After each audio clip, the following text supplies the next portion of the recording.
எல்லைக்கு மூவியோட கிளைமேக்ஸில் வந்துட்டு பார்த்தீங்கன்னா, ஒரு டயலாக் ஒண்ணு வச்சிருப்பாங்க. அதாவது எல்லாமே கரெக்ட்டா இருந்தும் 2 பேருக்குள்ள ஏன் லவ் வரமாட்டேங்குது அப்படின்ற மாரி. இத கேட்டப்ப என் மைண்ட்ல வந்த முதல் ரியாக்ஷன் என்னன்னா, அடடே! கரெக்ட் தானே அப்படின்ற மாரி. நம்ம லைஃப்லயும் சில பேர் இந்த மாரி இருந்திருப்பாங்க.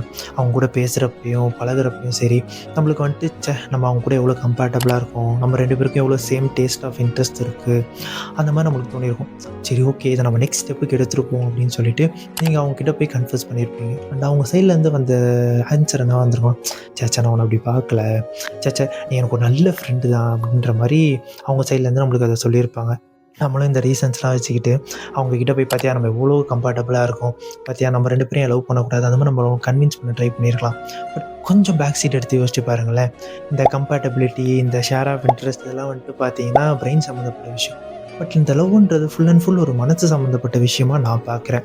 இந்த உலகத்திலேயே நீ ஒரு பெர்சன கண்டுபிடி. அவங்க எவ்வளவுதான் உனக்கு கம்ஃபர்டபுளா இருந்தாலும், அவங்க மனசுல வந்துட்டு உனக்கு உன் மேல அந்த ஃபீலிங் இல்ல அப்டின்னா, அவங்க ஆன்ஸர் வந்துட்டு எப்பயுமே வந்துட்டு நோவா தான் இருக்க போகுது. நீங்க எவ்வளோ பேர் இத அக்ரி பண்ணிப்பீங்க, மாட்டீங்கன்றது எனக்கு தெரியல.